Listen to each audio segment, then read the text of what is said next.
السلام عليكم ورحمة الله وبركاته.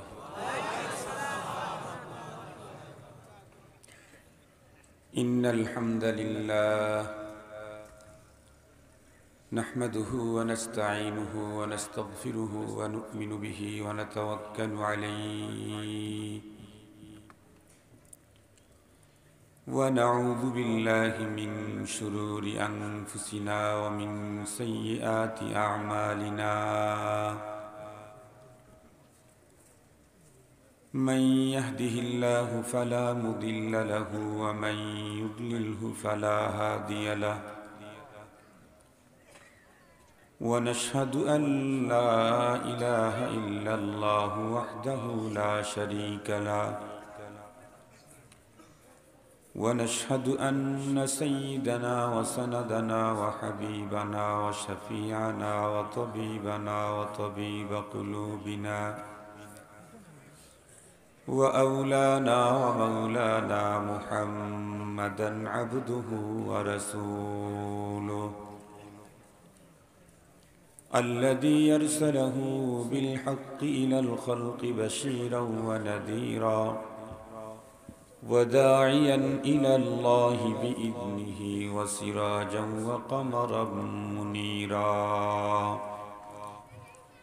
أما بعد فأعوذ بالله من الشيطان الرجيم. بسم الله الرحمن الرحيم. والعصر إن الإنسان لفي خسر إلا الذين آمنوا وعملوا الصالحات وتواصوا بالحق وتواصوا بالصبر. بسم الله الرحمن الرحيم. إذا جاء نصر الله والفتح ورأيت الناس يدخلون في دين الله أفواجا فسبح بحمد ربك واستغفره إنه كان توابا. صدق الله مولانا العظيم وصدق رسوله النبي الأمي الكريم ونحن على ذلك لمن الشاهدين والشاكرين والذاكرين والحمد لله رب العالمين. اللهم صل على سيدنا مولانا محمد وعلى آله وأصحابه وبارك وسلم. اللهم صل على سيدنا محمد النبي الأمي وعلى آله وسلم تسليما. يا رب صل وسلم دائما أبدا على حبيبك خير الخلق كلهم. معزز محترم অধ্যকার খাগা দারুল উলুম হাফিজা ইসলামিয়া কওমি মাদ্রাসার ইন্তজামে আয়োজিত 17তম সালানা তাফসিরুল কোরআন মাহফিলের শ্রদ্ধাভাজন সম্মানিত সভাপতি মুআজ্জাজ হযরত বুজুর্গ উলামায়ে কেরাম, বিভিন্ন দ্বীনি মাদারিস থেকে আগত আজিজ তালাবা, বিভিন্ন গ্রাম অঞ্চল এবং দূরদারাজের এরিয়া থেকে সমাগত সম্মানিত সুধী, সর্বপ্রথম আল্লাহ পাকের দরবারে আলিশানে লাখো কোটি শুকর যে মহান সত্তা অত্যন্ত দয়া করে মায়া করে ভালোবেসে আমাদের হায়াতকে দীর্ঘায়িত করে আজকের এই মুহূর্ত পর্যন্ত সুস্থ সবল রেখে দুনিয়ার হাজারো ব্যস্ততাকে পিছনে ফেলে রেখে দ্বীনের নিসবতে কোরআনে পাকের মুহাব্বতে জান্নাতি আয়োজনে সাম্প্রতিককালের শ্রেষ্ঠ মানুষ উলামায়ে কেরামের সান্নিধ্যে বিশ্বের শ্রেষ্ঠ গ্রন্থ কোরআনুল কারীমের আলোচনার বরকতপূর্ণ ইজলাসে কাউকে খতিব, কাউকে মুখাতাব, কাউকে বক্তা, কাউকে শ্রোতা হিসাবে হাজিরির যে সুযোগ দিলেন সে মহান মহিয়ানের দরবারে আমরা প্রত্যেকেই শুকরগুজার হচ্ছি। জবান খুলে ভক্তি সহকারে মুহাব্বত নিয়ে দিল থেকে আবেগ ভরে উচ্চ কণ্ঠে সকলেই পড়ে নেই আলহামদুলিল্লাহ।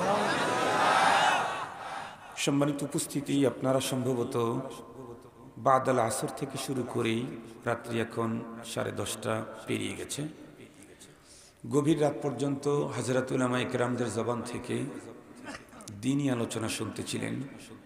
মাহফিলের একদম শেষ সময় আল্লাহ পাক আমাকে আপনাদের খেদমতে উপস্থিত করে দিয়েছেন।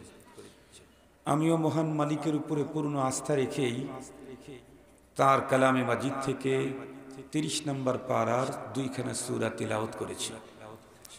প্রথম সূরার উপরে আজকে আলোচনা করব না।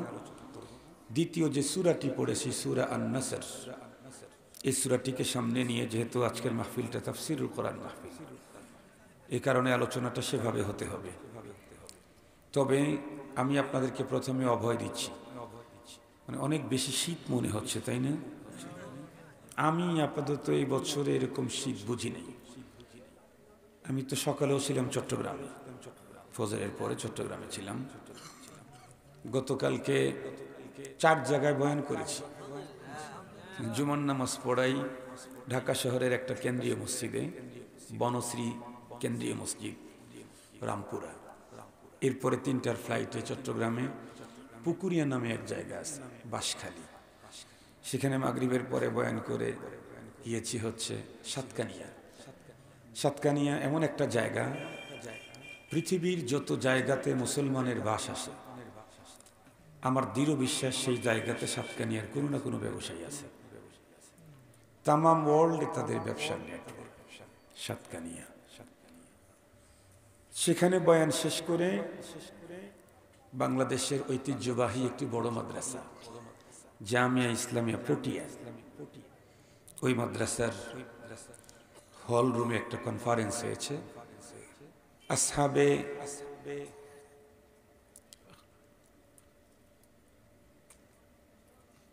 খতমে নবুয়ত সম্মেলন, সেখানে বয়ান শেষ করে সকালে আসতে। আমরা তো একাধিক প্রোগ্রামে যেতে চাই না, কিন্তু মানুষ আমাদেরকে ছাড়ে না। হয়তো খালু ফোন করবে, না হয় চাচা, না হয় ওস্তাদ, না হয় নেতা, ফোন করে বলবে একটাই মাত্র ফোন করেছি, তো একটা প্রোগ্রামে দিবেন না, একটু হাজিরা দিয়ে।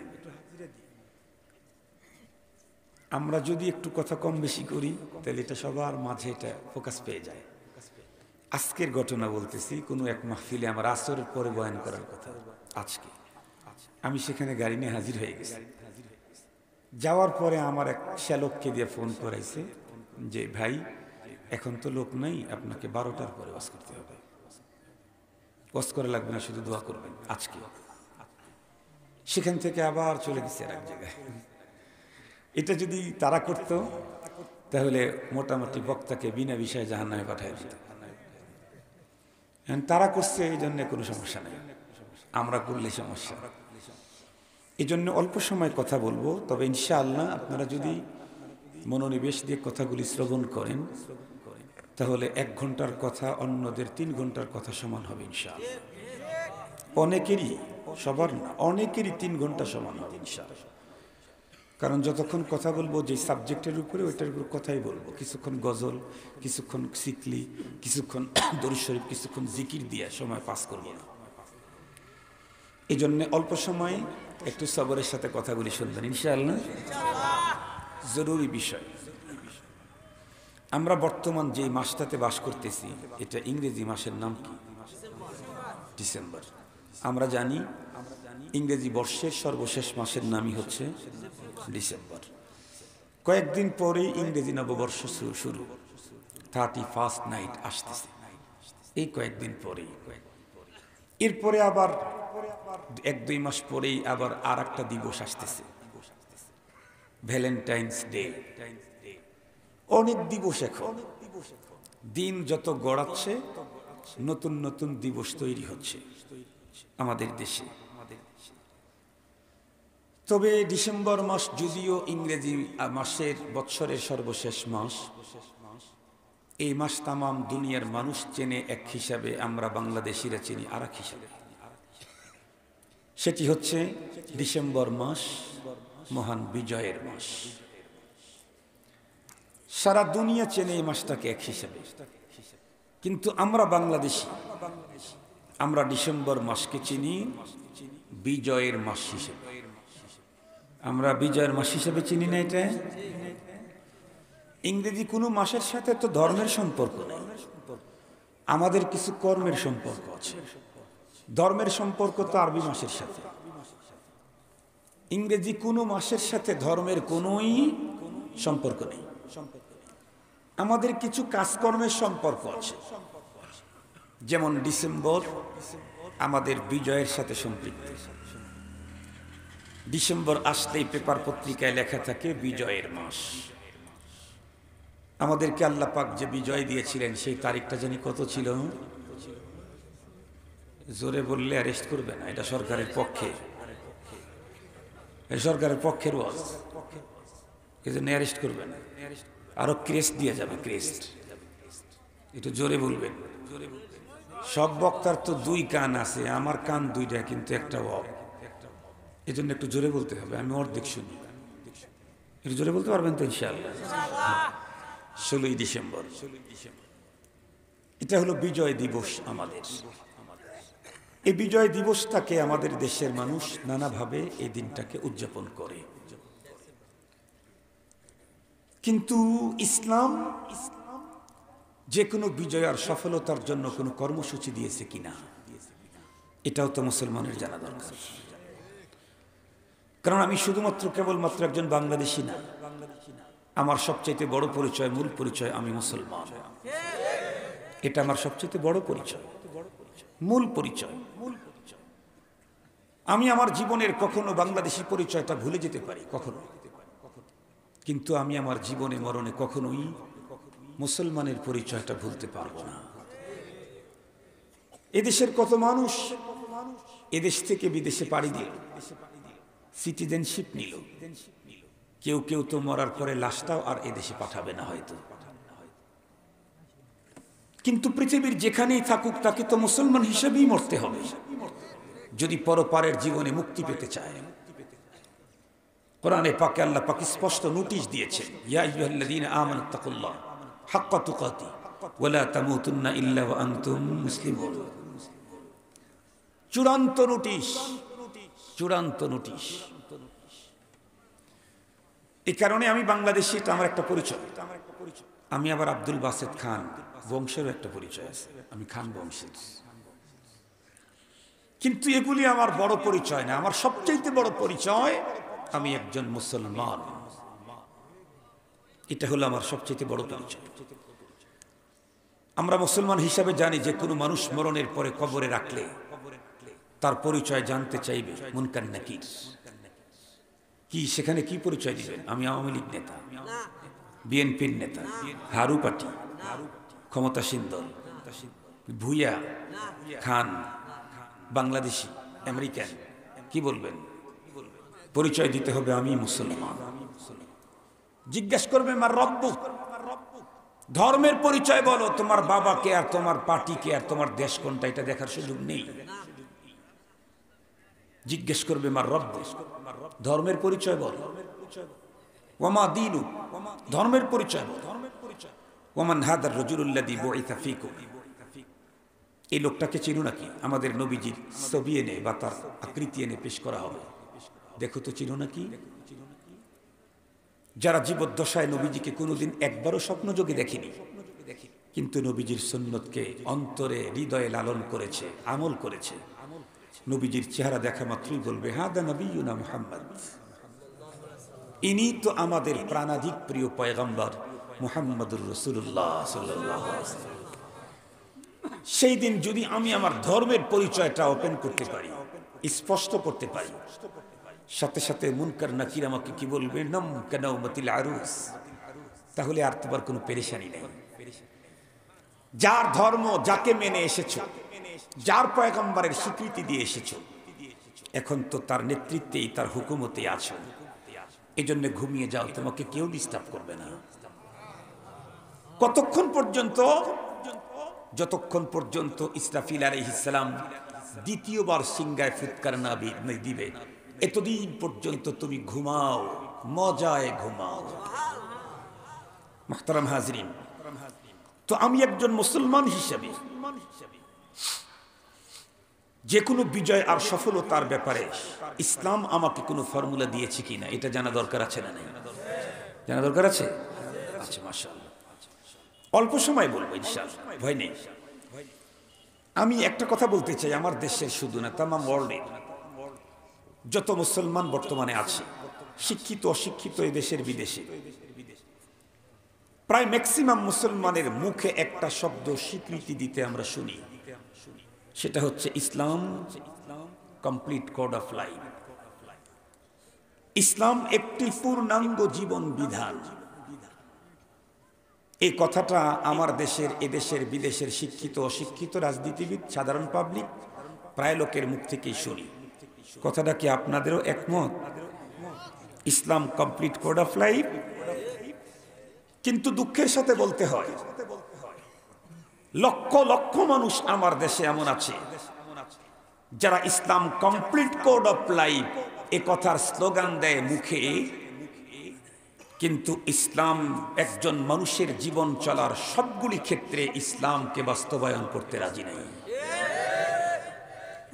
বাস্তবায়ন করতে তো রাজি নাই, কোনো কোনো ক্ষেত্রে ইসলামের ফর্মুলা নিতে রাজি নাই। মুখে যদি এক রকমের হয়, কর্ম যদি আর এক রকমের হয়, তার নাম মুমিন। কি নাম? একটু জোরে বলেন। আমাদের দেশে তো এই জাতীয় নাই। ভালো করে কথাগুলি বুঝার জন্য চেষ্টা করবেন। ইসলাম তো কমপ্লিট কোড অফ লাইফ। আদম আলাইহিস সালাম থেকে শুরু করে আমার নবীজির আগ পর্যন্ত যত নবীজি পৃথিবীতে এসেছিলেন, সকল নবীগণের ধর্ম ছিল একটা, তার নাম হলো ইসলাম। আল্লাহ পাক বলেন, ইন্নাদ দীনা ইনদাল্লাহিল ইসলাম। আল্লাহ পাক আরো বলেন, ওয়া মান ইয়াবতাগি গায়রাল ইসলামি দীনা ফালান ইউকবালা মিন। ইসলাম ছাড়া কেউ অন্য কোনো ধর্ম অবলম্বন করলে কশিন কালেও আল্লাহ বলেন তা গ্রহণ করা হবে না। কিন্তু মনে রাখতে হবে, সকল নবীর ধর্মের সংবিধান এক রকমের ছিল না। ধর্মের নাম তো ইসলাম, কিন্তু ধর্মের সংবিধানকে আরবিতে শরীয়ত বলে। ধর্মের সংবিধানকে কি বলে? শরীয়ত। ইসলাম আমার ধর্মের নাম, শরীয়ত হলো আমার ইসলাম ধর্মের সংবিধানের। দুনিয়ার সকল নবীদের ধর্মীয় সংবিধান এক রকমের ছিল না। কোন নবীর ধর্মীয় সংবিধানের সাথে আরেকজনের সংবিধানের একদম বিপরীতমুখী অবস্থান ছিল। যেমন দুইজন পয়গম্বরের নাম বলবো, মুসা আলাইহিস সালাম, ঈসা আলাইহিস সালাম।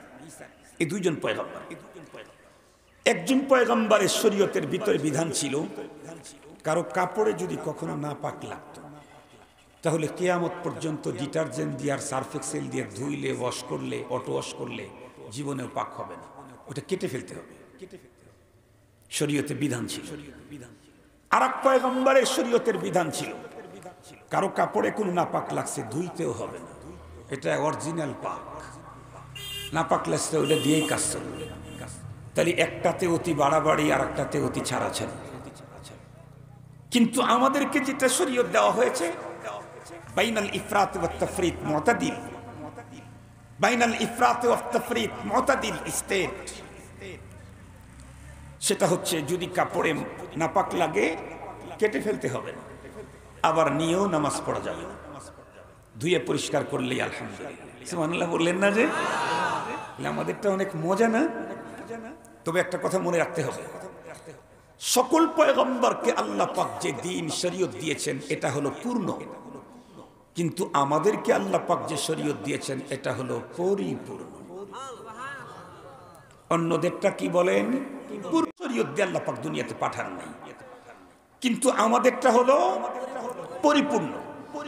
আমাদেরটা যেহেতু পরিপূর্ণ, সঙ্গত কারণেই আমার রসুলের শরীয়তের পরে আর কোন শরীয়তের আমদানির সম্ভাবনাই।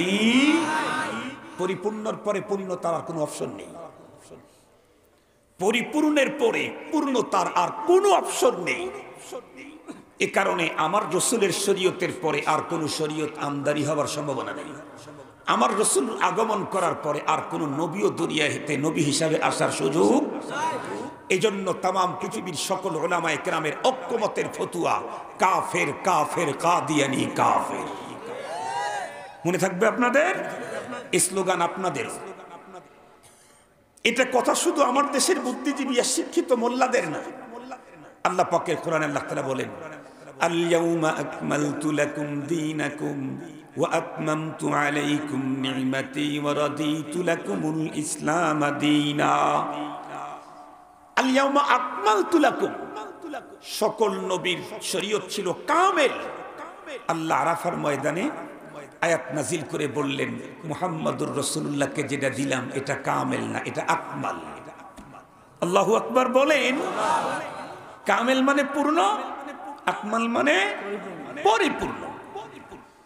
যেহেতু আমাদেরটা পরিপূর্ণ, সেহেতু আমাকে স্বীকার করতেই হবে, স্বেচ্ছায় অনিচ্ছায় মানতেই হবে। মানব জীবনে জন্মের শুরু থেকে মৃত্যুর পর পর্যন্ত একজন মানুষের জীবনের যত দিক, যত সাইড, যত অপশন, যত ফাংশন, যত ব্যবস্থা থাকবে, সব জায়গাতে ইসলামের স্পষ্ট নীতিমালা, দিক নির্দেশনা অবশ্যই আছে। যদি কোনো একটা অপশন এমন থাকে, দিক থাকে যেখানে ইসলামের নীতিমালা নেই, তাহলে তো এটা পরিপূর্ণ ধর্ম হতে পারবে না। কথা আপনাদের বুঝে আসতেছে না নাকি? গ্রাম হিসাবে সাবজেক্টটা খুব কঠিন মনে হচ্ছে। কঠিন না, আমি সহজ করে আপনাদের সামনে উপস্থাপন করব ইনশাআল্লাহ। আমাদেরকে আল্লাহ পাক যে দিন দিয়েছে, এটা কমপ্লিট কোড অফ লাইফ। সঙ্গত কারণে কেউ যদি বলে আমি মুসলিম, তাহলে সে যেমন নামাজের ব্যাপারে শরীয়তের বিধান মানে, হজের ব্যাপারে যেমন শরীয়তের বিধান মানে, যাকাতের ব্যাপারে যেমন শরীয়তের বিধান মানে, কোরআন তিলাওয়াতের ব্যাপারে যেমন শরীয়তের বিধান মানে, ওয়াজের ব্যাপারে যেমন শরীয়তের বিধান মানে, রাজনীতির ব্যাপারেও তাকে শরীয়তের বিধান মানতে হবে। যদি সে বলে আমি মুসলিম, যদি বলে আমি মুসলিম না, তোমার সাথে আমার কোনো গল্প নেই, তুমি কাপড় পরেও চলতে পারো, উলঙ্গ হয়েও চলতে পারো, কিন্তু যদি বলো আমি মুসলিম, তাহলে তুমি যেমনটি তেমন চলতে পারবা না। আমার দেশের কিছু ইন্টারন্যাশনাল মূর্খ আছে। ইন্টারন্যাশনাল মূর্খ চিনেন নাকি? ডিগ্রি অনেক নিয়েছে কিন্তু ধর্মের ব্যাপারে সিরিয়াস মূর্খ। এই মূর্খদেরকে মাঝে মাঝে বক্তব্য দিতে শুনি আমরা, খুব জোর গলায় বলে লা ইকরাহা ফিদ্দীন, ধর্মের মধ্যে কোনো বাড়াবাড়ি নেই। ধর্মের মধ্যে কোনো বাড়াবাড়ি নাই, তুমি কি কসু বুঝছো? লা ইকরাহা ফিদ্দীন তুমি কি বুঝেছো? ৪৫,০০০ বছর ইউনিভার্সিটিতে প্রফেসরি করলে লা ইকরাহা ফিদ্দীন বোঝা যায় না। লা ইকরাহা ফিদ্দীন বুঝতে চাইলে কোরআন নাজিল করতে আল্লাহ পাক জিবরাইল আমিনকে দিয়ে রাসূলকে সিনার সাথে সিনা লাগায়া চাপ দিয়েছেন ৩ বার, এরপরে কোরআন দেওয়া শুরু করে দিয়েছেন। এই কোরআনের সঠিক পদ্ধতি পেতে চাইলে আহলুল্লাহদের সিনার সাথে সিনা লাগায়া একদম 100% আবাসিক পদ্ধতিতে আহলুল্লাহদের মাঝে কোরআনের জ্ঞান দিতে হবে। এবিসিডির পড়া পেয়েছো? যে খণ্ডকালীন টিচিং নিয়ে, প্রশিক্ষণ নিয়ে পড়াপড়ি করে প্রফেসর আর ডক্টর হয়ে যাবে।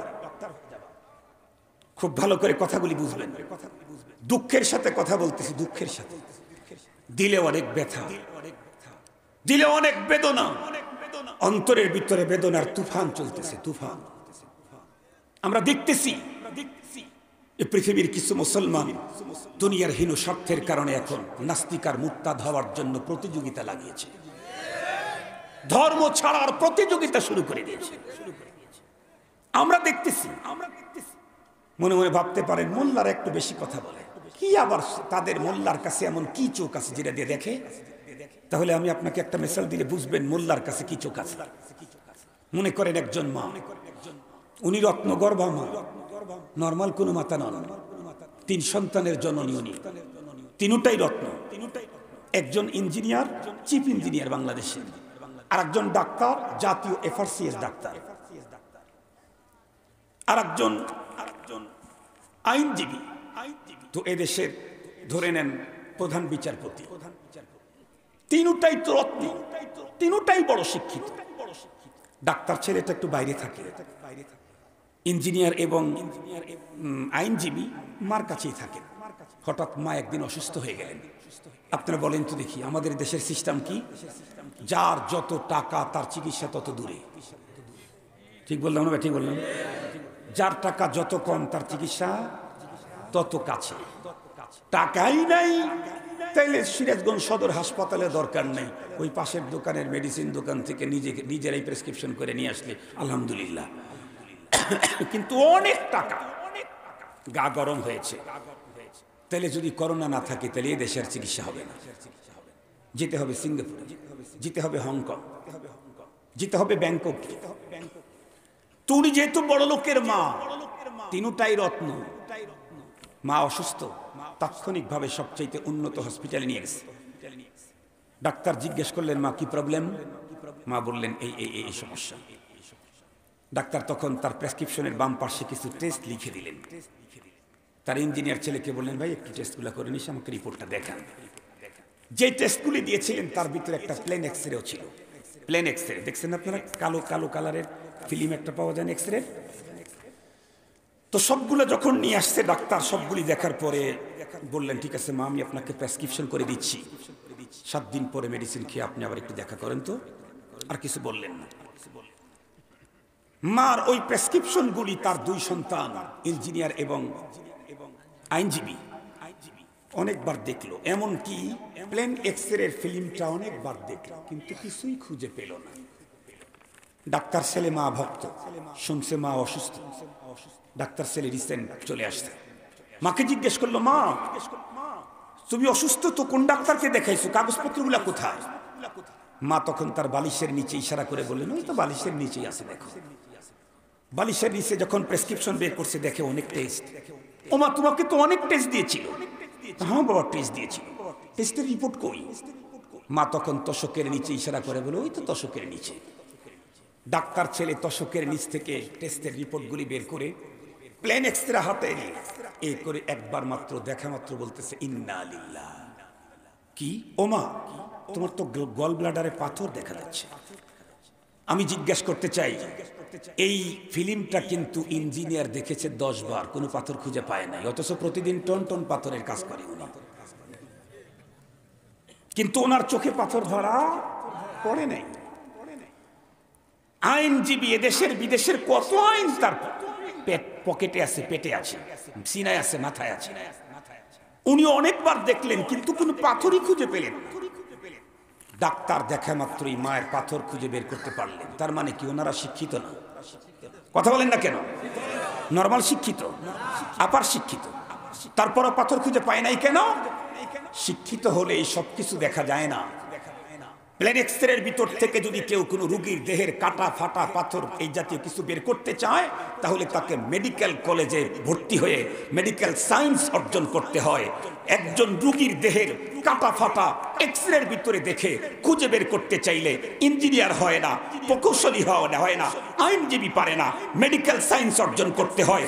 কখন মুসলমানদের ঈমান চলে যায় আর থাকে, এটা দেখতে চাইলে ডাক্তার, ইঞ্জিনিয়ার, প্রফেসর আর ব্রিগেডিয়ার হয় না, আল্লাহর কোরআনের জ্ঞান অর্জন করার আগে।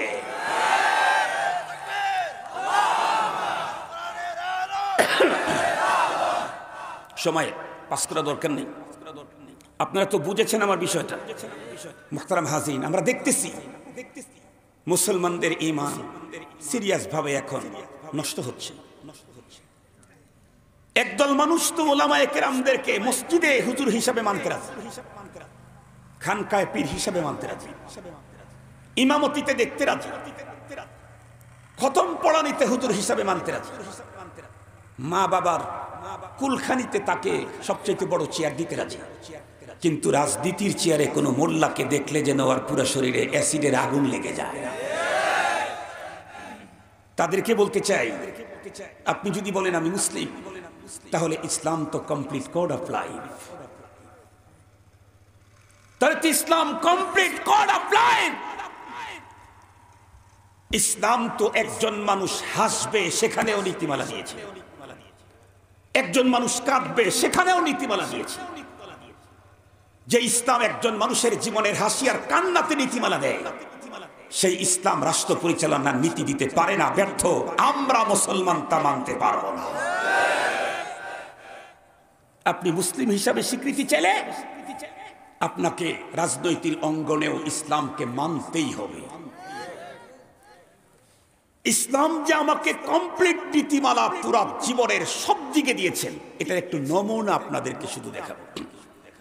একজন মানুষ পৃথিবীতে বাস করলে, সে যেই হোক, নবী হোক, রসুল হোক, পীর হোক, জীবনে সুখ দুঃখ আসতেই পারে। কি বলেন? পিওর শুধু সুখওয়ালা মানুষ পৃথিবীতে পাওয়া, যার জীবনে কোনোদিন দুঃখ লাগে না, এমন মানুষ দুনিয়াতে এমন মানুষও পাওয়া যাবে না যার জীবনে কোনোদিন সুখ আসে না, শুধুই দুঃখ আসে, এমন মানুষও পাওয়া যাবে না। বরং দুনিয়া সুখ দুঃখ মিলেই। তো মানুষ যখন আনন্দ পায় তখন হাসে, এটা স্বাভাবিক। মানুষ যখন অন্তরে ব্যথা পায় তখন মানুষ কাঁদে, এটাও স্বাভাবিক। কিন্তু ইসলাম এত সিরিয়াস এক জীবন বিধান, মুসলিম হাসবে সেখানেও ইসলামের নীতিমালা আছে। মুসলমান আনন্দ পেলে, দুঃখ পেলে কাঁদবে, সেখানেও যেমন তেমন কাঁদতে পারে না, এখানেও ইসলাম নীতিমালা দিয়েছে।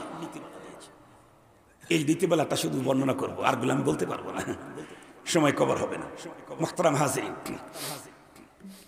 তো আমি প্রথমে কাদারটাই আগে বলি, হাসারটা একটু পরে বলি। না, হাসারটাই আগে, কারণ কাদা একটু কষ্ট, তো এটা একটু পরে হোক। হাসারটা আগে বলি।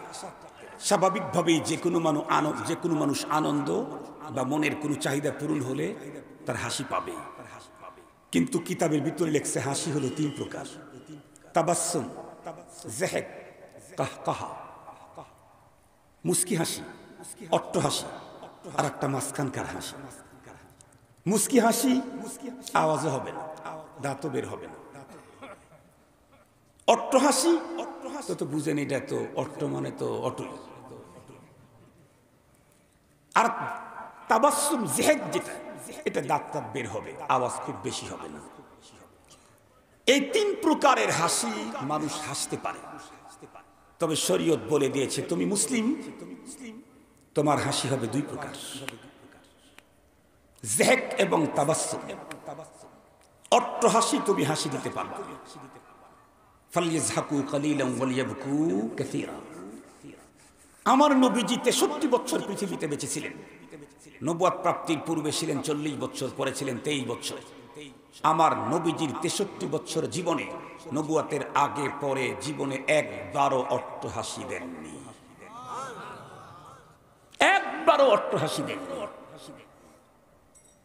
অট্ট হাসি কি সিরিয়াস জিনিস, একটা মাসলা দেখলে বুঝবেন।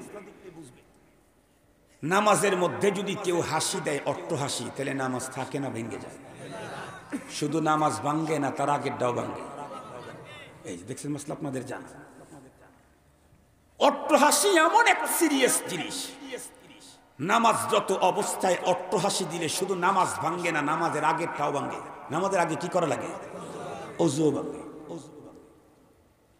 যেই হাসির কারণে নামাজ ভেঙ্গে যায়, ওযু পর্যন্ত ভেঙ্গে যায়, এই হাসি মুসলমান হাসতে পারে না।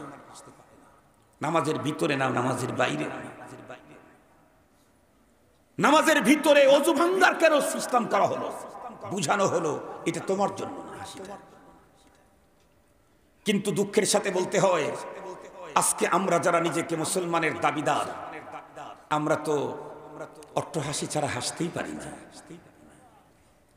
পুরুষেরা তো হাসেই হাসে, এ সমাজের মুসলিম যুবতী নারীরাও অট্ট হাসি ছাড়া এখন হাসতেই পারে না। আমার জীবনের বাস্তব ঘটনা শুনাই। তখন আমার গাড়ি ছিল, আমি বয়ান করি তখন, তার মানে বয়ানের জগতে আমি পহেলা কদম। তো আমি কখনো ট্রেনে, কখনো বাসে, আল্লাহ তাআলা এমন কোনো যান নাই যেই জানে আল্লাহ আমারে উঠান নাই। ভ্যান, সাইকেল, রিক্সা, গরুর গাড়ি, মহিষের গাড়ি, হেলিকপ্টার, বিমান, স্পিড বোট, তারপরে কি বলে ইয়াবাস, কি বলে জলবাস, ওয়াটার বাস। এই ওয়াটার বাস ওইটা ওই ইয়ের মতোই আর কি, স্পিড বোটের মতোই, তবে সিস্টেমটা একটু ভিন্ন রকম। সবগুলাতেই আল্লাহ আমার উঠেছে। এবং আমি এখনো, যদিও একেবারে দামি গাড়ি নিয়ে চলি, আবার ভ্যানেও চড়ি। আমার বাসার সাথে হলো বেগম নূর তর্কবাগিস কলেজ, বিশ্ববিদ্যালয় কলেজ। প্রফেসরেরা অনেক সময় আমাকে বলে, হুজুর ভ্যানে উঠলে আপনাকে মানায় না, সাইকেলে উঠলে আপনাকে অসুন্দর দেখায়। আমি বলি, আমি যে কেন সাইকেলে উঠি তা তো আপনারা জানেন না।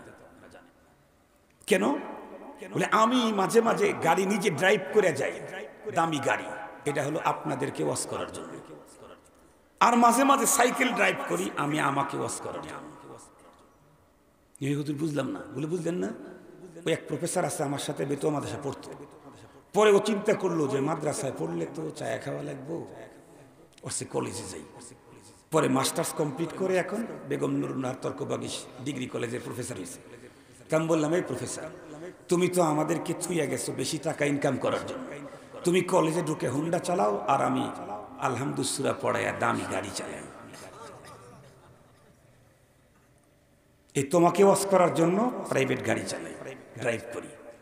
দেখাই যে আল্লাহ কোরআনওয়ালাদেরকেও হাইফাই অবস্থায় রাখতে পারে, এটা তোমাকে ওয়াজ করার জন্য। আবার আমার ভিতরে যেন কখনো ভাব না আসে যে আমি অনেক গাড়ির মালিক, আমাকে হেলিকপ্টার দিয়ে নিয়ে যায়, এই ভাব যেন না আসে। এজন্য আমাকে ওয়াজ করার জন্য ভ্যানে উঠি আর সাইকেল চালাই, যে একটু সাইকেল চালায়া দেয়, যারা সাইকেল চালায় তাদের কত কষ্ট লাগে। খালি দামি গাড়িতে বসে বসে পথ চলবি, দুঃখীদের কষ্ট একটু বুঝ। মুহতারাম হাজিরিন, তো আমি একবার ট্রেনে যাচ্ছি, একটা কম্পার্টমেন্টে অনেকগুলো সিট থাকে না, আমার মনে হলো ধারণা মেয়েগুলা রাজশাহী ইউনিভার্সিটির পড়া হবে, অমুসলিম না মুসলিম। কিন্তু ওরা এক জায়গায় বসতে কয়েকজন এমন অট্টহাসি শুরু করলো, শব্দ দূষণ, এই হাসি না, শব্দ দূষণ। আমরা তো মোল্লা মানুষ, কিছু বললেই তো ঝামেলা। মোল্লা তো তাকায় থাকলেও ঝামেলা, দেখ তাকাইছে কেমন। আবার যদি মোল্লা চোখ বন্ধ করে কয় মরে সারছে, মোল্লা কি হার কাম করে এতেরাজ। তারা যদি অনেক কিছু করে, অন্যায় ভাবে আমাকে আঘাত করে, মারে, রক্তাক্ত করে, তাতেও অপরাধ নাই। কিন্তু আমি আক্রান্ত হয়ে কান্না করলেই অপরাধ। আমি কথা বলেন না কেন, কথা বলেন না কেন? তারা আমাকে অন্যায় ভাবে মারবে, রক্তাক্ত করবে, তাতে অপরাধ নাই। আমি আঘাতপ্রাপ্ত হয়ে কান্না করলেই অপরাধ। তো আমি মোল্লা মানুষ, আমি কিছু বললাম না। মোল্লা কথা না বলাই ভালো। এক বৃদ্ধ মানুষ শেষ পর্যন্ত সহ্য করতে না পেরে বলে ফেললো, মনে হয় অনেক আগের কথা, তো শব্দগুলো হুবহু মিল হবে না। এই বাবা, তোমরা কোন ঘরের সন্তান?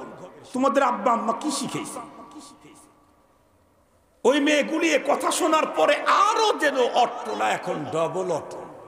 আগে ছিল অটো, এখন হয়েছে ডাবল অটো। ডবল অটো হাসি হাসতেছে। তখন এই বৃদ্ধ লোকটা বলেই ফেললো, তোমাদের যদি এতই মজা, এতই স্বাদ, এতই ভালো লাগা, এত ডবল অটো হাসতে মনে চায়, তাহলে একটা কম্পার্টমেন্ট তোমরা রিজার্ভ করে নিতে, তাহলে আমাদের আর এত কষ্ট হতো না। দুঃখের সাথে বলছি, দুঃখের সাথে, যেই উম্মতের পয়গাম্বার জীবনে একদিন অট্টহাসি দেন নাই, সেই উম্মতের নারীরা আজকে অট্টহাসি দিতে দ্বিধা করে না। অথচ শরীয়ত ফর্মুলা দিয়েছে কি? কোরআন তেলাওয়াত করলে নেকি, নামাজে পড়লে আরো বেশি নেকি। তাই বলে কোনো মুসলিম মহিলা যদি মাগরিবের নামাজে কোরআন শরীফ তেলাওয়াত জোরে করে, তাহলে কি পরিমাণে নেকি হবে? নেকির চোটে নামাজ খবর। ঠিক বললাম না? ঠিক বললাম? ভালো করে বুঝবেন। নামাজের মধ্যে কোরআন তেলাওয়াত করতেও শরীয়ত নারীর আওয়াজের উপরে কন্ট্রোলিং দিয়েছে। বলেছেন তুমি তোমার আওয়াজ জোরে করতে পারবা না, ধীর আওয়াজে পড়তে হবে কোরআন নামাজের মধ্যে। নামাজের মধ্যে আল্লাহর কোরআনের আওয়াজটাই যদি আস্তে পড়তে হয়, তাহলে অট্টহাসি দেওয়ার অনুমতি মুসলিম নারীরা কোথায় পায়? তাহলে শরীয়ত আমাদেরকে হাসির ব্যাপারেও নীতিমালা দিলেন। আনন্দ পেয়েছো, হাসবা তো, কিন্তু কোন হাসি হাসবা? একটা হলো সুন্নত, আর একটা হলো জায়েজ, আর একটা হলো না জায়েজ। তাবাসসুম, মুস্কি হাসি, এটা সুন্নত। আমার নবীজির এক সাহাবী বলেন, আমি আমার রাসূলুল্লাহর সাথে জীবনে যতবার মুসাফা করেছি, নবীজি ততবার মুস্কি হাসি দিয়েছেন।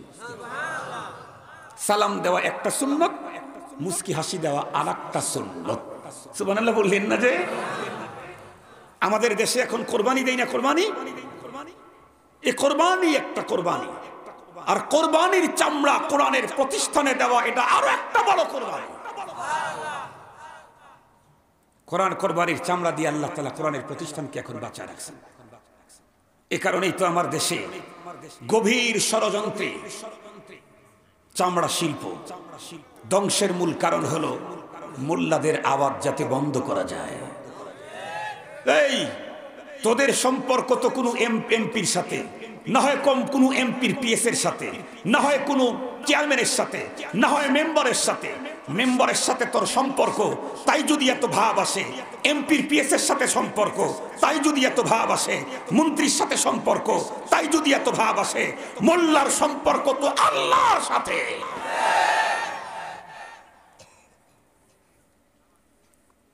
চামড়া বন্ধ করে দিলে মোল্লা না খেয়ে মরবো? একটা কথা মনে রাখবেন, আমি কিন্তু গাড়ি চালাইতে পারি, সাইকেল, ভ্যান, রিক্সা, প্রাইভেট ট্রাক, এই সবগুলি আমার ছিল। আমি সব চালাইতে পারি, এবং আমি আমার ড্রাইভারকে বলছি, আমি চালাই, তুমি দেখো আমার ড্রাইভটা কোথাও ফল ধরা পড়ে নাকি। বলে হুজুর অত্যন্ত সুন্দর, নিয়ম কানুন সব দিক থেকে। তাহলে আমি তো গাড়ি চালায় মাসে 30,000 টাকা ইনকাম করে ফ্যামিলি চালাইতে পারবো। এরপরেও আমার ভাই, আমার ছেলে, আমার ভাতিজা মাত্র 8,000 টাকা বেতনে হেফজখানায় পড়ে। ওরে কোন পাগলে ধরছে? ও তো অটো চালাইলেও তো প্রতি মাসে মিনিমাম 15,000 টাকা কামাবে। প্রতিদিন স্ত্রীকে নিয়ে ঘুমাবে একই বেডে, মার কাছে থাকতে পারবে, সন্তানদেরকে আদর সোহাগ দিতে পারবে। আমার হেফজখানা পড়াইতে গিয়ে 1 মাস পর্যন্ত বাড়িতে যেতে পারে না। বেতন হলো 8,000। সভাপতির এক রকমের সুখ, সেক্রেটারির আর এক রকমের ভাব। মাদ্রাসার সভাপতি আর সেক্রেটারি আর কোনো জায়গায় ভাব দেখাইতে পারে না, যত ভাব মোল্লার উপরে,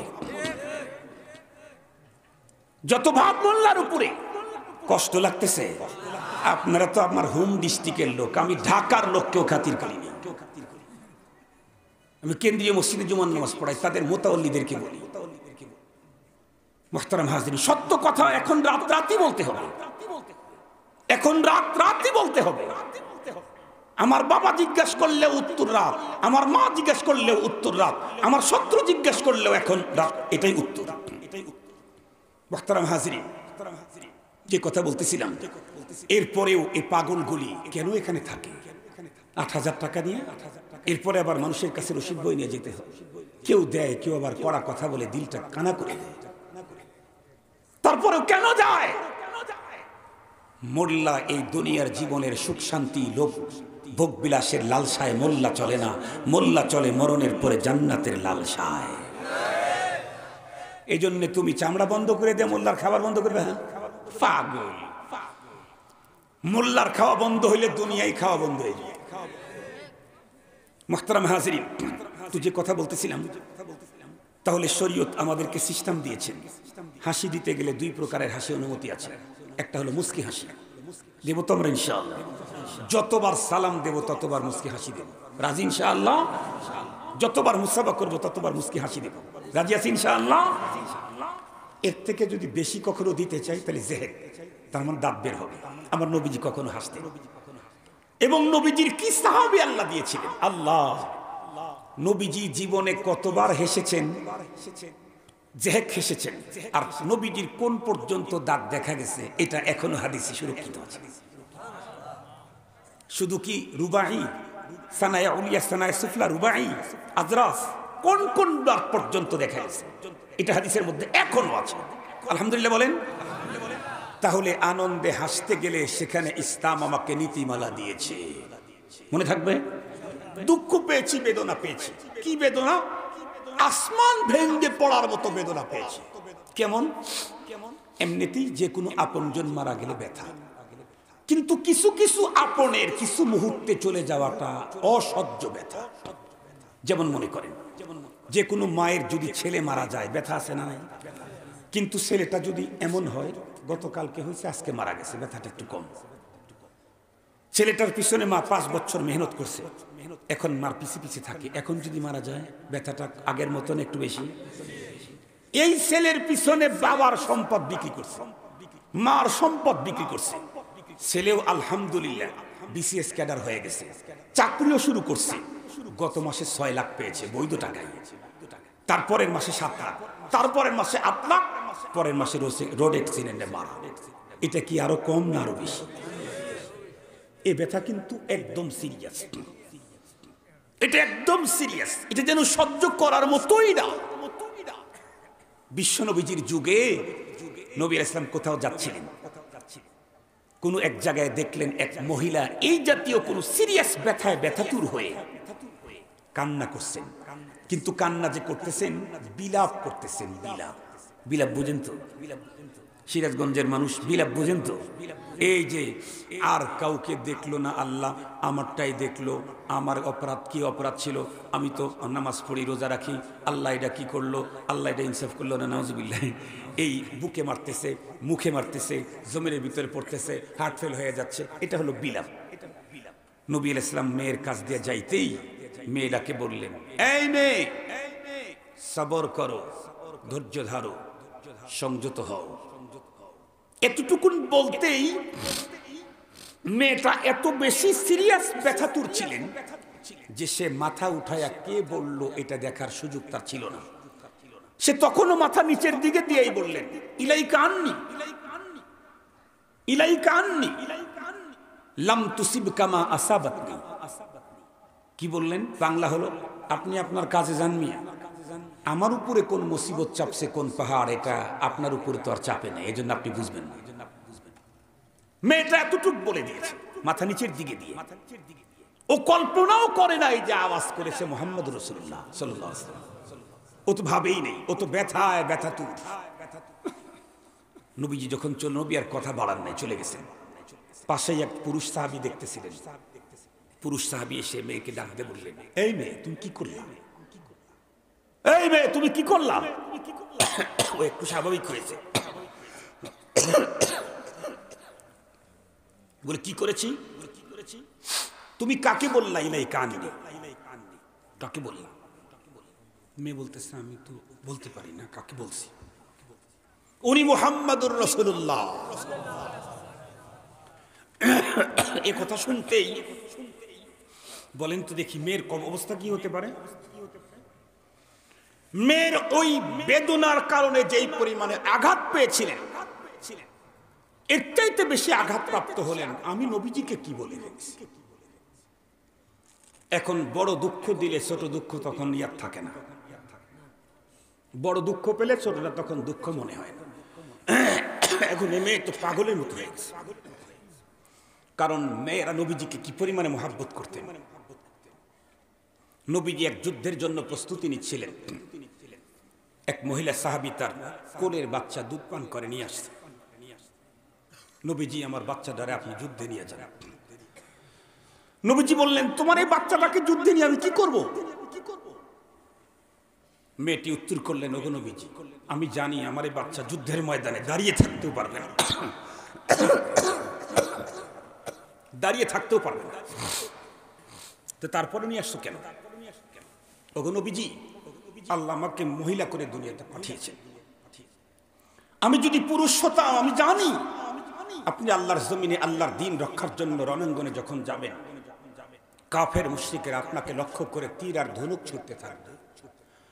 আমি যদি পুরুষ হতাম, তাহলে তো দুনিয়ার সবকিছুকে ছিন্ন করে আপনার দেহ মোবারককে রক্ষা করার জন্য যেই দিক থেকে কাফের তীর ছুটতো, সামনের দিক থেকে আমি আমার বুক পেতে দিতাম, ডান দিক থেকে আমি সেদিকে বুক পেতে দিতাম, বাম দিক থেকে আক্রমণ করলে বাম দিকে বুক পেতে দিতাম, পিছন দিক থেকে আক্রমণ করলে পিছন দিকে আমার বুক পেতে দিতাম। যেদিক থেকে আপনার উপর আক্রমণ আসতো, আমি আমার বুকটাকে খুলে দিতাম। এই তীর আমার বুকের ভিতরে ঢুকবে, আমি বিধ্বস্ত হব, আমি আক্রান্ত হব, আমি শহীদ হব। আমি মানতে পারি আমার রাসূলের শরীরে কোনো আঘাত লাগলে আমি তা সইতে পারি, কিন্তু নবীজি, আমি তো নারী, আমি তো যুদ্ধের ময়দানে গিয়ে আপনাকে সেফটি দেওয়ার সুযোগ আমার নাই।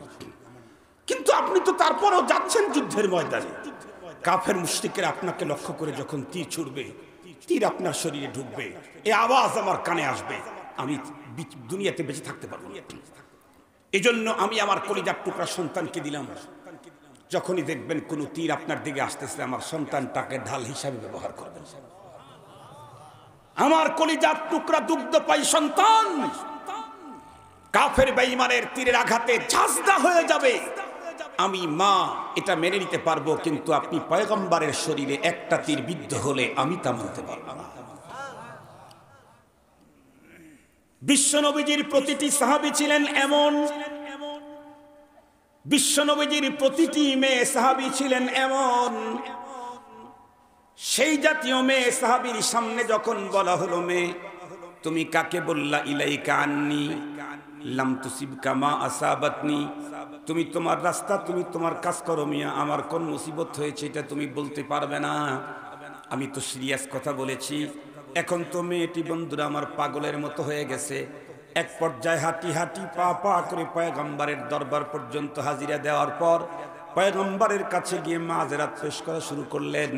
পয়গম্বর তখন তাকে ডেকে বললেন, মাগো আমি যে তোমাকে বলতেছিলাম পৃথিবীতে মানুষ জীবন চলার পথে দুঃখ বেদনা আনন্দ আসবেই, কিন্তু শরীয়ত দুঃখ আর বেদনা আর আনন্দের ভিতরেও শরীয়তের নীতিমালার বাইরে যাওয়া যাবে না। দুঃখ হোক বেদনা হোক আনন্দই হোক, আনন্দ করতে গিয়াও শরীয়তের সীমা লঙ্ঘন করার অনুমতি নেই। বেদনা ব্যথায় ব্যথাতুর হয়েও ইসলামের এরিয়াকে লঙ্ঘন করার অনুমতি নেই। তুমি কখনো মুসিবত হলে সবর করবা, এই জন্য তোমাকে বলেছিলাম। নবীজি এওয়াজ করে দিয়ে দিলেন, ইন্নামা ইউআযাবুল মাইয়িত বিবুকাইল হাইয়্যি আলাইহি। হাদিসে পাকের মধ্যে নবীজি বলেন, কোন কোন মৃত ব্যক্তির আপনজন কান্না করার কারণে মৃত ব্যক্তির কবরে আযাব হয়। কিন্তু ঘটনা ঘটল কি, কিছুদিন পরেই নবীজির সর্বশেষ সন্তান হযরত ইব্রাহিম রাদিয়াল্লাহু আনহু উনি ইন্তেকাল হয়ে গেলেন। নবীজির হাতে সন্তানের লাশ, বাবার হাতে সন্তানের লাশ, বাবার কাঁধে সন্তানের জানাজা যে কত ওজন, হিমালয় কাঁধে করে বহন করা সম্ভব হলেও বাবার কাঁধে সন্তানের জানাজা তার চাইতে বেশি ওজন। এই পৃথিবীর যে বাবা তার সন্তানের জানাজা বহন করেছে সেই কেবল বলতে পারে। সন্তানের কাঁধে বাবার জানাজা অত ওজন না, বাবার কাঁধে সন্তানের জানাজা যত ওজন। আমার পয়গম্বর তার সর্বশেষ সন্তান ইব্রাহিম রাদিয়াল্লাহু আনহুর লাশ হাতের ভিতরে নিয়ে চোখের থেকে পানিগুলি ঝরাইতেছিলেন, মুখে মুখে উচ্চারণ করতেছিলেন, ফোপায়া ফোপায়া কাঁদতেছিলেন, আওয়াজ তেমন ছিল না। ইন্না বিফিরাকিকা লামাহজুনুনা ইয়া ইব্রাহিম, ও কলিজার টুকরা ইব্রাহিম, তোমার বিরহ বিচ্ছেদের বেদনায় আমি পয়গম্বর ব্যথাতুর। নবীজির যখন চোখে যখন পানি দেখলেন, ওই সাহাবী তখন দাঁড়িয়ে গেলেন, যেই সাহাবীর সামনে পয়গম্বর বলেছিলেন, ইন্নামা ইউআযাবুল মাইয়িত বিবুকাইল হাইয়্যি আলাইহি আও কামা ক্বাল, মৃত ব্যক্তির আপনজনেরা তার উপরে কান্না করলে মৃত ব্যক্তিকে শাস্তি দেওয়া হয়। সাহাবী তখন দাঁড়িয়ে বললেন, পয়গম্বর মা হাদিহি, হুজুর আপনিও কাঁদছেন? আপনি না বললেন মৃত্যুর আপনজন কান্না করলে মৃত ব্যক্তিকে কবরে শাস্তি দেওয়া হয়, আপনিও কাঁদছেন? নবীজি তখন নীতিমালা বলে দিলেন কান্না করার। নবীজি বললেন, ইন্নামা ইউআযাবু বিহাদা লা বিহাদা, ইন্নামা ইউআযাবু বিহাদা লা বিহাদা, ইন্নামা হাদিহি আমারাতুর রাহমা। এটার কারণে আযাব হয়, এটার কারণে আযাব হয় না। তার মানে চোখ থেকে যদি অন্তরে ব্যথার কারণে, স্বজন হারানোর ব্যথার কারণে চোখ থেকে যদি পানি গড়ে গড়ে পড়ে, তাতে কোনো অসুবিধা নাই, কারণ চোখ থেকে পানি নির্গত হওয়া তোমার অন্তরে স্বজনের মহব্বতের চিহ্ন বহন করে। তুমি যে বাবার প্রতি মায়া আছে, মার প্রতি মায়া আছে, বোনের প্রতি মায়া আছে, স্ত্রীর প্রতি মায়া আছে, খালু ফুপার প্রতি আপনজনের প্রতি মায়া আছে, তাদের বিরহ বিচ্ছেদে চোখ থেকে পানি পড়লে সে মায়ার বহির প্রকাশ হয়। এই চোখের পানি পড়লে কোনো ঝামেলা নাই। মুখ দিয়ে আল্লাহ পাকের শানে অযাচিত কোনো শব্দ ব্যবহার করা এবং বুকের উপরে জমিনের উপরে বিলাপ করতে থাকা, এতটুকু নিষিদ্ধ। বিলাপ না করে অন্তরে ব্যথা, চোখের পানি মাফি মুশকিল, কোনো সমস্যা নাই। এই পর্যন্ত আলোচনার দ্বারা কি বুঝাইতে চাইলাম আপনাদেরকে? বুঝাইতে চাইলাম ইসলাম কমপ্লিট কোড অফ লাইফ। মানব জীবনে দুঃখ আসবে, তাই বলে যে কোনো পন্থায় কান্না করার অনুমতিও নাই। মানুষের জীবনে অনেক আনন্দ, অনেক সফলতা আসবে, তাই বলে বাদ ভাগনা আনন্দ করার অনুমতিও শরীয়তে নাই। আনন্দেরও একটা সীমা আছে, হাসি দেওয়ারও একটা, কথা বলেন না কেন, শরীয়ত নীতিমালা দিয়েছে। তাহলে বিজয় দিবসের ব্যাপারে শরীয়ত কি বললেন? এটা হলো কথা। মনে আছেন আপনাদের? প্রথম কথাই তো ছিল আমার, এই মাস কোন মাস, সারা দুনিয়া চেনে কোন হিসাবে, বাংলাদেশিরা চেনে কোন হিসাবে। এই 5 মিনিটের মধ্যে শেষ করে দেবো ইনশাআল্লাহ। মন খারাপ নাই, করেন নাই তো? 5 মিনিট লাগবে ইনশাআল্লাহ। আল্লাহ পাক রব্বুল আলামিন না ধর্মের বিজয়, এই বিজয়ের কথা আল্লাহ পাক বর্ণনা করতে গিয়া নীতিমালা দিতে গিয়ে বললেন ইদা জাআ নাসরুল্লাহি ওয়াল ফাতহ। আল্লাহ পাক বলেন যখন আসলো আল্লাহর মদদ এবং বিজয়। খুব লক্ষ্য করে দেখবেন, আগে বিজয়ের কথা বলেননি, আগে আল্লাহর মদদের কথা বলেছেন, তারপরে বিজয়ের কথা বলেছেন। তার মানে আল্লাহ বুঝাই দিলেন মক্কার বিজয় যেটা তোমরা পেয়েছো তোমাদের দেহ আর বাহুবলে নয়, এটা আল্লাহর মদদের দ্বারাই সম্ভব হয়েছে। মনে থাকবে তো আপনাদের? ইসাআদাত বাজরে বাজু ইয়ানিস্ত তানা বখশদ খোদায়ে বখশিন্দা।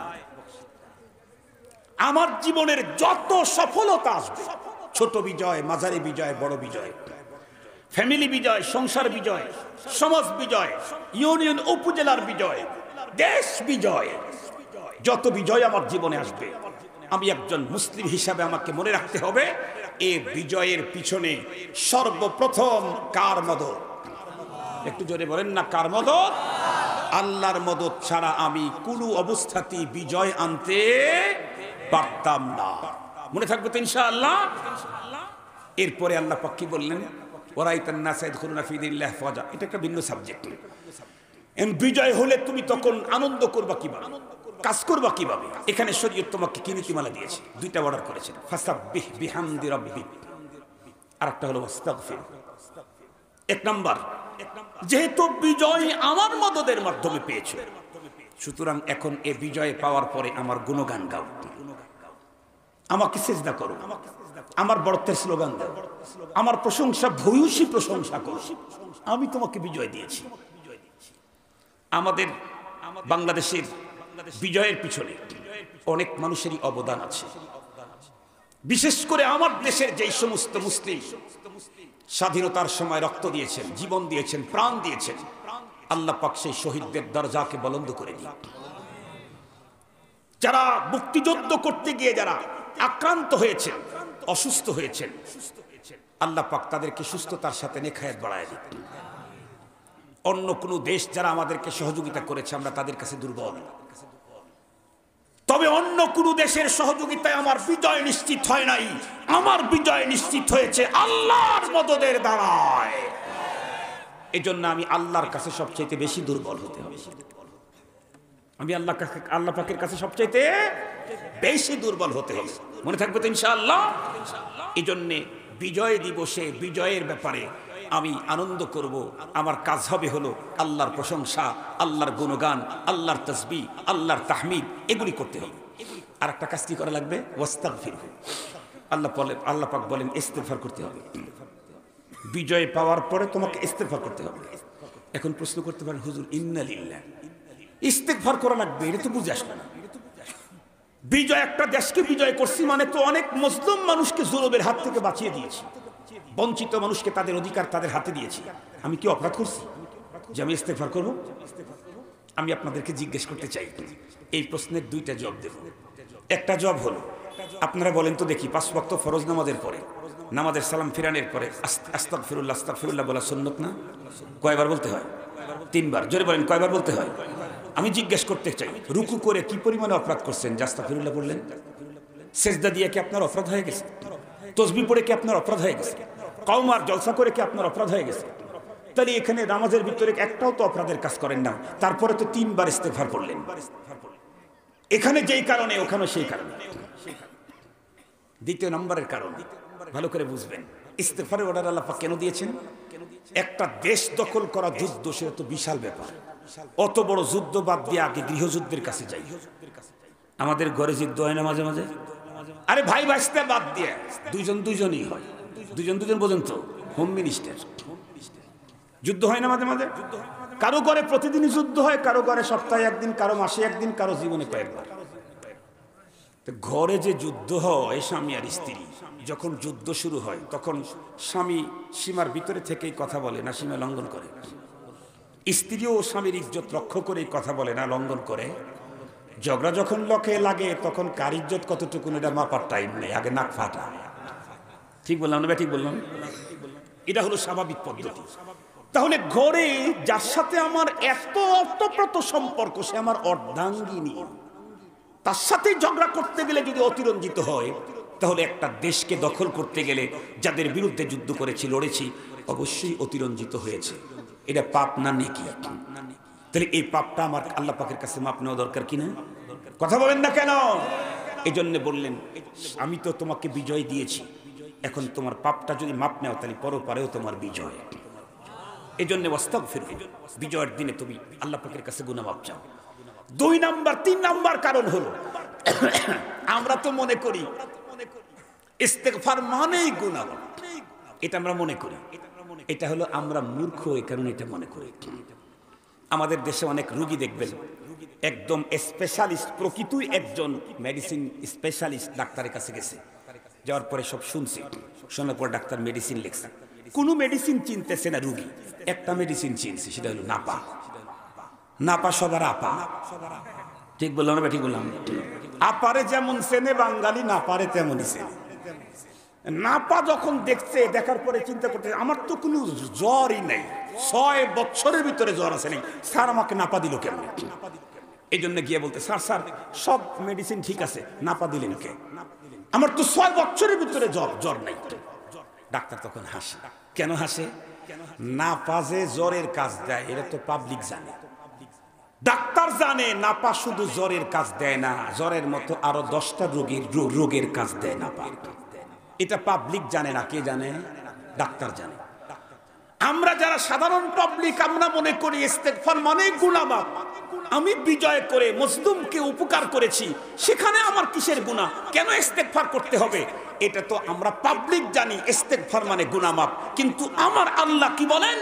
فَقُلْتُ اسْتَغْفِرُوا رَبَّكُمْ إِنَّهُ كَانَ غَفَّارًا يُرْسِلِ السَّمَاءَ عَلَيْكُمْ مِدْرَارًا وَيُمْدِدْكُمْ بِأَمْوَالٍ وَبَنِينَ وَيَجْعَلْ لَكُمْ جَنَّاتٍ وَيَجْعَلْ لَكُمْ أَنْهَارًا।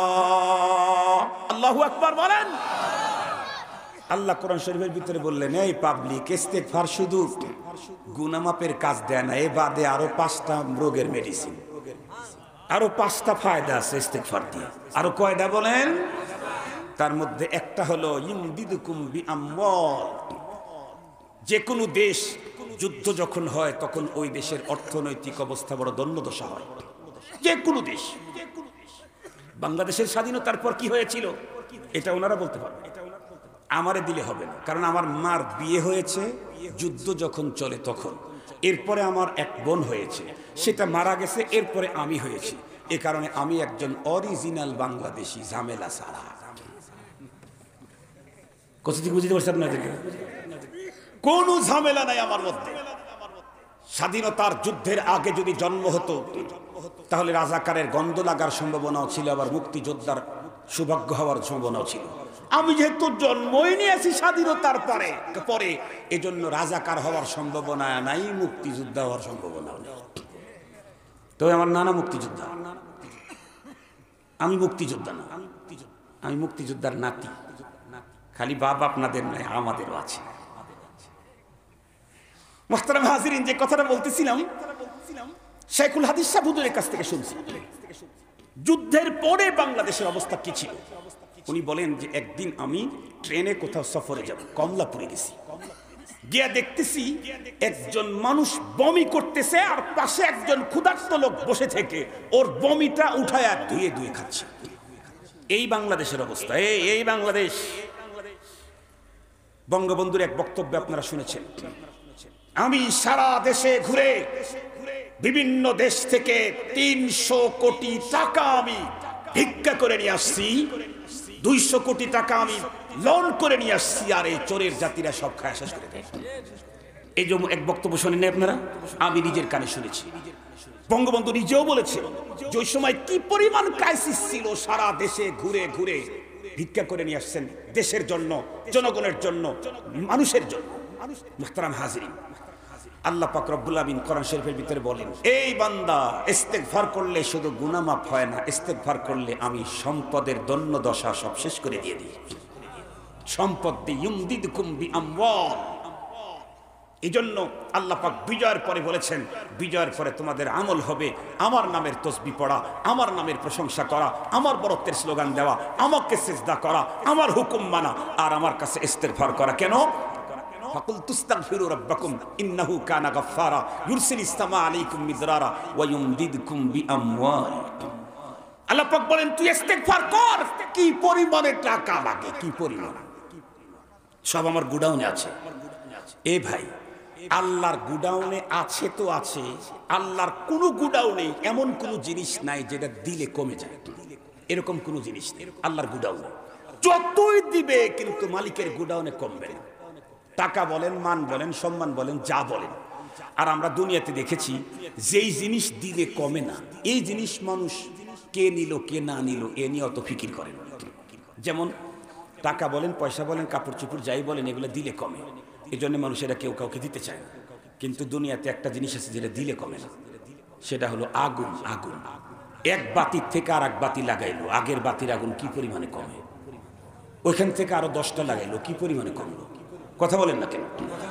বাতির আগুন এক জায়গা থেকে আর এক জায়গায় দিলে, 1000কে দিলে যেহেতু কমে না, এই জন্য এক বাতির থেকে কে আর এক বাতি জ্বালাইলো এ নিয়ে বাতিওয়ালার কোনো চিন্তাও থাকে না। ঠিক বললাম না? ঠিক বললাম। তো আমাদের কাছে বাতির আগুন 1000 জনকে দিলে কমে না, এই জন্য ওইটা নিয়ে আমাদের কোনো ফিকির নাই কে নিল আর না নিল। আল্লাহ পাকের কাছে যত কিছুর গুডাউন আছে একটাও দিলে কমে না। আল্লাহু আকবার, আল্লাহু আকবার। সম্পদ বলেন, সম্মান বলেন, স্বর্ণ বলেন, চাঁদি বলেন, পানি বলেন, যা বলেন, মালিকের গুডাউনের একটাও কমে না। এই জন্য আল্লাহ পাক বলেন ইস্তেগফার কর, আমার গুডাউনের তো টাকা কমে না, তুই ইস্তেগফার করতে থাকবি, আমার গুডাউনের বস্তা খুলে দেব তোর জন্য। আল্লাহ পাক আমাদেরকে আগামী দিনে ইসলাম কমপ্লিট কোড অফ লাইফ, এটা প্রকৃত অর্থে তর্জমা বুঝে মুসলিম হিসেবে জীবনযাপন করার তৌফিক দান করুন। ওয়া আখিরু দাওয়ানা আলহামদুলিল্লাহি রাব্বিল আলামিন। আসসালামু আলাইকুম ওয়া রাহমাতুল্লাহ। দোয়ার আগে রুমাল